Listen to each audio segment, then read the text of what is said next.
10ನೇ ತರಗತಿ ಕನ್ನಡ ಪದ್ಯಭಾಗ 5 ಹಸುರು ಪ್ರಶ್ನೋತ್ತರಗಳು. ಕೃತಿಕಾರರ ಪರಿಚಯ. ಕುವೆಂಪು. ಪೂರ್ಣ ಹೆಸರು ಕುಪ್ಪಳ್ಳಿ ವೆಂಕಟಪ್ಪ ಪುಟ್ಟಪ್ಪ. ಸ್ಥಳ ಶಿವಮೊಗ್ಗ ಜಿಲ್ಲೆಯ ತೀರ್ಥಹಳ್ಳಿ ಸಮೀಪದ ಕುಪ್ಪಳ್ಳಿ. ಕಾಲ 1904ರಲ್ಲಿ ಇವರು ಜನಿಸಿದರು. ವೃತ್ತಿ ಪ್ರಾಧ್ಯಾಪಕರಾಗಿ, ಪ್ರಿನ್ಸಿಪಲರ್ ಆಗಿ, ಕುಲಪತಿಗಳಾಗಿ ಸೇವೆ ಸಲ್ಲಿಸಿದ್ದಾರೆ. ಮುಖ್ಯ ಪ್ರಶ್ನೆ 1 ಕೊಟ್ಟಿರುವ ಪ್ರಶ್ನೆಗಳಿಗೆ ಒಂದು ವಾಕ್ಯದಲ್ಲಿ ಉತ್ತರಿಸಿ. ಪ್ರಶ್ನೆ 1 ಆಶ್ವಯುಜದ ಭತ್ತದ ಗದ್ದೆಯ ಬಣ್ಣ ಯಾವ ಹಸುರಿನಂತಿದೆ? ಉತ್ತರ ಆಶ್ವಯುಜದ ಭತ್ತದ ಗದ್ದೆಯ ಬಣ್ಣ ಗಿಳಿಯ ಹಸುರಿನಂತಿದೆ. ಪ್ರಶ್ನೆ 2 ಕವಿಯು ನೋಡಿದ ಅಡಕೆಯ ತೋಟ ಎಲ್ಲಿದೆ? ಉತ್ತರ ಕವಿಯು ನೋಡಿದ ಅಡಕೆಯ ತೋಟ ವನದಂಚಿನಲ್ಲಿದೆ. ಪ್ರಶ್ನೆ 3 ಹಸುರು ಎಂಬುದು ಯಾವುದನ್ನು ಕಂಡು ಪ್ರೇರಿತವಾದ ಕವನವಾಗಿದೆ? ಉತ್ತರ ಹಸುರು ಕವನವು ಆಶ್ವಯುಜ ಮಾಸದ ನವರಾತ್ರಿಯಲ್ಲಿ ಪ್ರಕೃತಿಯ ಅಚ್ಚ ಹಸುರನ್ನು ಕಂಡು ಪ್ರೇರಿತವಾದ ಕವನವಾಗಿದೆ. ಪ್ರಶ್ನೆ 4 ಕವಿಗೆ ಹುಲ್ಲಿನ ಹಾಸು ಯಾವ ರೀತಿ ಕಂಡಿದೆ? ಉತ್ತರ ಕವಿಗೆ ಹುಲ್ಲಿನ ಹಾಸು ಮಖಮಲ್ಲಿನ ಹೊಸಪಚ್ಚೆಯ ಜಾಮಖಾನೆಯ ರೀತಿ ಕಂಡಿದೆ. ಮುಖ್ಯ ಪ್ರಶ್ನೆ 2 ಕೊಟ್ಟಿರುವ ಪ್ರಶ್ನೆಗಳಿಗೆ 3-4 ವಾಕ್ಯಗಳಲ್ಲಿ ಉತ್ತರಿಸಿ. ಪ್ರಶ್ನೆ 1 ಕವಿಗೆ ಯಾವುದರಲ್ಲಿ ಆಕಾಶದಿಂದ ಬಿಸಿಲವರೆಗೂ ಹಸುರು ಕಾಣುತ್ತಿದೆ? ಉತ್ತರ ಕವಿಗೆ ನವರಾತ್ರಿಯಲ್ಲಿ ಹಸುರಿನಿಂದ ಕಂಗೊಳಿಸುವ ಭೂಮಿಯಲ್ಲಿ, ನೀಲ ಸಮುದ್ರದಲ್ಲಿ ಹಸುರು.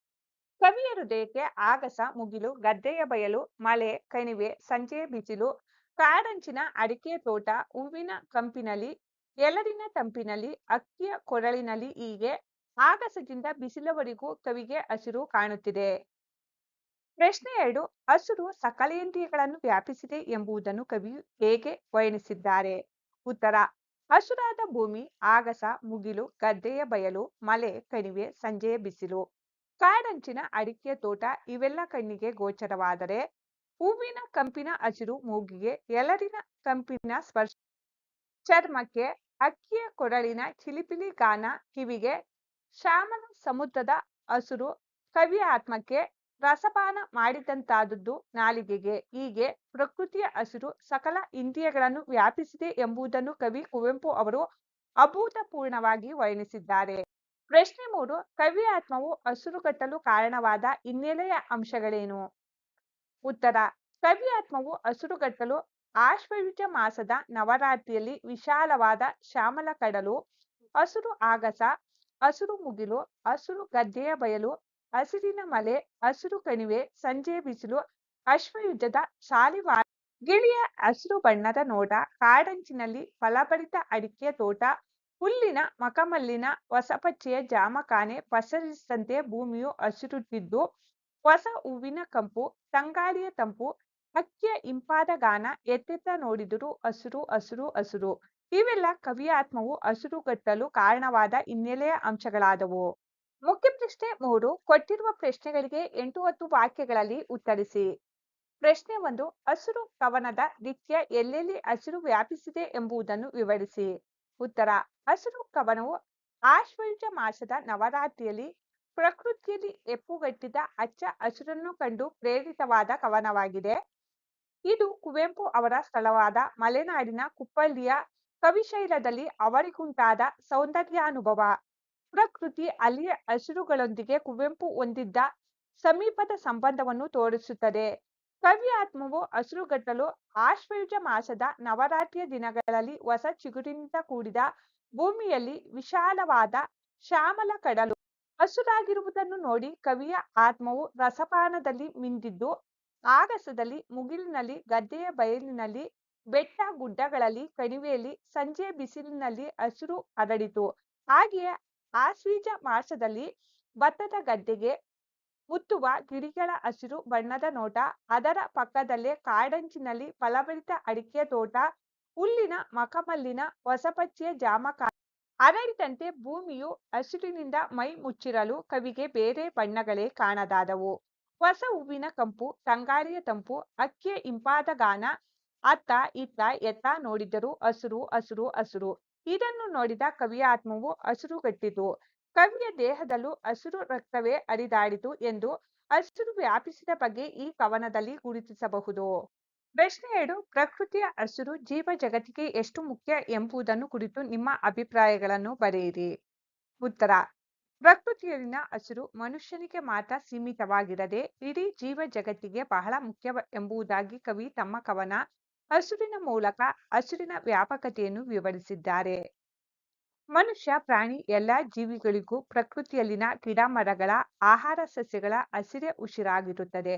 ಉದಾಹರಣೆಗೆ ಆಡು, ದನ, ಹಸು, ಕುರಿ, ಆನೆ, ಜಿಂಕೆ, ಜಿರಾಫೆ, ಮಂಗ ಮುಂತಾದವುಗಳಿಗೆಲ್ಲ ಮರದ ಹಸಿರೆಲೆ, ಭೂತಾಯಿಯ ಮೇಲೆ ಬೆಳೆಯುವ ಹುಲ್ಲು ಸೊಪ್ಪು ಆಹಾರವಾಗಿದೆ. ಇನ್ನು ಮನುಷ್ಯನು ಪ್ರಕೃತಿಯ ಮೇಲಿನ ಎಲ್ಲಾ ಸಸ್ಯಗಳನ್ನು ಅವಲಂಬಿಸಿದ್ದಾನೆ. ಉದಾಹರಣೆಗೆ ಗದ್ದೆಗಳಲ್ಲಿನ ಭತ್ತ, ರಾಗಿ, ಗೋಧಿ, ಜೋಳ, ಅಡಿಕೆ, ಹೂವು ಮುಂತಾದ ಪ್ರತಿಯೊಂದಕ್ಕೂ ಸಸ್ಯವನ್ನು ಮನುಷ್ಯನು ಅವಲಂಬಿಸಿದ್ದಾನೆ. ಬೆಟ್ಟವನ್ನು ಆವರಿಸಿರುವ ಹಸಿರು ಗಿಡಮರಗಳು ಔಷಧ ರೂಪದಲ್ಲಿ ಮಾನವನ ಜೀವನದಲ್ಲಿ ಬಹಳ ಪ್ರಮುಖವಾಗಿದೆ. ಕೆಲವು ಗಿಡಮರಗಳು ಆಹಾರ ರೂಪದಲ್ಲಿ, ಮತ್ತೆ ಕೆಲವು ಬಟ್ಟೆ, ಕಾಗದ ರೂಪದಲ್ಲಿ ಬಳಕೆಯಾಗುತ್ತವೆ. ಇನ್ನು ಮನುಷ್ಯನು ವಾಸಿಸುವ ಮನೆ, ಅದನ್ನು ಕಟ್ಟಲು ಬೆಲೆ ಬಾಳುವ ಮರಗಳನ್ನು ಉಪಯೋಗಿಸುತ್ತಾನೆ ಹಾಗೂ ಪೀಠೋಪಕರಣಕ್ಕೆ ಉಪಯೋಗಿಸುತ್ತಾನೆ. ಮನುಷ್ಯನ ಸಕಲೇಂದ್ರಿಯ ಪ್ರಕೃತಿಯ ಹಸುರನ್ನು ವ್ಯಾಪಿಸಿದೆ. ಹಸಿರಿಲ್ಲದೆ ಜೀವಿಗಳು ಜೀವಿಸಲಾರವು ಎಂಬುದು ಸತ್ಯ ಎಂಬುದು ನನ್ನ ಅಭಿಪ್ರಾಯವಾಗಿದೆ. ಮುಖ್ಯ ಪ್ರಶ್ನೆ 4 ಸಂದರ್ಭ ಸಹಿತ ಸ್ವಾರಸ್ಯವನ್ನು ವಿವರಿಸಿ. ವಾಕ್ಯ 1 ಹಸುರಾದದ್ದು ಕವಿಯ ಆತ್ಮ. ಆಯ್ಕೆ ಈ ವಾಕ್ಯವನ್ನು ಕುವೆಂಪು ಅವರ ಪಕ್ಷಿಕಾಶಿ ಕವನ ಸಂಕಲನದಿಂದ ಆರಿಸಲಾಗಿರುವ ಹಸುರು ಎಂಬ ಪದ್ಯದಿಂದ ತೆಗೆದುಕೊಳ್ಳಲಾಗಿದೆ. ಸಂದರ್ಭ ನವರಾತ್ರಿಯ ನವರಾತ್ರಿಯ ಈ ಶ್ಯಾಮಲ ವರ್ಣದ ಕಡಲಿನಲ್ಲೂ ಕವಿಯ ಆತ್ಮ ಹಸುರಾಯಿತು, ರಸಪಾನದಲ್ಲಿ ಮಿಂಚಿತು ಎಂದು ಪ್ರಕೃತಿಯಲ್ಲಿ ವ್ಯಾಪಿಸಿರುವ ಹಸುರಿನ ಬಗ್ಗೆ ವರ್ಣಿಸುವ ಸಂದರ್ಭದಲ್ಲಿ ಕವಿ ಈ ಮೇಲಿನ ಮಾತನ್ನು ಹೇಳಿದ್ದಾರೆ. ಇದು ಕುವೆಂಪು ಅವರ ಸ್ಥಳವಾದ ಮಲೆನಾಡು ಕುಪ್ಪಳ್ಳಿಯ ಕವಿಶೈಲದಲ್ಲಿ ಅವರಿಗುಂಟಾದ ಸೌಂದರ್ಯಾನುಭವ. ಪ್ರಕೃತಿ ಅಲ್ಲಿಯ ಹಸಿರುಗಳೊಂದಿಗೆ ಕುವೆಂಪು ಹೊಂದಿದ ಅವಿನಾಭಾವ ಸಂಬಂಧವನ್ನು ತೋರಿಸುತ್ತದೆ. ಸ್ವಾರಸ್ಯ ನವರಾತ್ರಿಯ ಕಪ್ಪು ಕಡಲಿನಲ್ಲೂ ಹಸುರನ್ನು ಕಾಣುವ ಕುವೆಂಪು ಅವರ ಕವಿಯಾತ್ಮದ ಪ್ರಕೃತಿಯ ರಸಸ್ವಾದನೆ ಇಲ್ಲಿ ಸ್ವಾರಸ್ಯಪೂರ್ಣವಾಗಿ ವ್ಯಕ್ತವಾಗಿದೆ. ವಾಕ್ಯ 2 ಬೇರೆ ಬಣ್ಣವನ್ನೇ ಕಾಣೆ. ಆಯ್ಕೆ ಈ ವಾಕ್ಯವನ್ನು ಕುವೆಂಪು ಅವರ ಪಕ್ಷಿಕಾಶಿ ಕವನ ಸಂಕಲನದಿಂದ ಆರಿಸಲಾಗಿರುವ ಹಸುರು ಎಂಬ ಪದ್ಯದಿಂದ ತೆಗೆದುಕೊಳ್ಳಲಾಗಿದೆ. ಸಂದರ್ಭ ಅಶ್ವೀಜ ಮಾಸದಲ್ಲಿ ಭತ್ತದ ಗದ್ದೆಗೆ ಮುತ್ತುವ ಗಿಳಿಗಳ ಹಸುರು ಬಣ್ಣದ ನೋಟ, ಅದರ ಪಕ್ಕದಲ್ಲಿ ಕಾಡಂಚಿನಲ್ಲಿ ಫಲಭರಿತ ಅಡಿಕೆ ತೋಟ, ಹುಲ್ಲಿನ ಮಖಮಲ್ಲಿನ ಹೊಸಪಚ್ಚೆಯ ಜಾಮಖಾನೆ ಹರಡಿದಂತೆ ಭೂಮಿಯು ಹಸಿರಿಂದ ಮೈ ಮುಚ್ಚಿರುವ ಬಗೆಯನ್ನು ವರ್ಣಿಸುವ ಸಂದರ್ಭದಲ್ಲಿ ಕವಿ ಈ ಮೇಲಿನ ಮಾತನ್ನು ಹೇಳಿದ್ದಾರೆ. ಸ್ವಾರಸ್ಯ ಭೂಮಿಯ ಮೇಲೆ ಎಲ್ಲೆಂದರಲ್ಲಿ ವಿವಿಧ ರೂಪದಲ್ಲಿ ಹಸಿರು ಪಸರಿಸಿರುವುದನ್ನು ನೋಡಿ ರಸದಾನಂದ ಹೊಂದಿದ ಕವಿ ಬೇರೆ ಬಣ್ಣಗಳೇ ಕಾಣೆದಾದವು ಎಂದು ಹೇಳಿರುವಲ್ಲಿ ಅವರ ರಸಸ್ವಾದನೆಯ ಔನ್ನತ್ಯವನ್ನು ಸ್ವಾರಸ್ಯಪೂರ್ಣವಾಗಿ ಅಭಿವ್ಯಕ್ತಪಡಿಸಿರುವುದನ್ನು ಕಾಣಬಹುದಾಗಿದೆ. ವಾಕ್ಯ 3 ಹಸುರು ಹಸುರೆಲೆಯುಸಿರು. ಆಯ್ಕೆ ಈ ವಾಕ್ಯವನ್ನು ಕುವೆಂಪು ಅವರ ಪಕ್ಷಿಕಾಶಿ ಕವನ ಸಂಕಲನದಿಂದ ಆರಿಸಲಾಗಿರುವ ಹಸುರು ಎಂಬ ಪದ್ಯದಿಂದ ತೆಗೆದುಕೊಳ್ಳಲಾಗಿದೆ. ಸಂದರ್ಭ ಹೊಸ ಹೂವಿನ ಕಂಪು, ಬೀಸುವ ಗಾಳಿಯ ತಂಪು, ಅಕ್ಕಿಯ ಕೊರಳಿನಿಂದ ಹೊರಟ ಗಾನದ ಇಂಪು, ಅಲ್ಲದೆ ಇಡೀ ಭೂಮಿಯ ಶ್ವಾಸವೆಲ್ಲ ಹಸಿರುಮಯವಾಗಿದೆ ಎಂದು ವರ್ಣಿಸುವ ಸಂದರ್ಭದಲ್ಲಿ ಕವಿ ಈ ಮೇಲಿನ ಮಾತನ್ನು ಹೇಳಿದ್ದಾರೆ.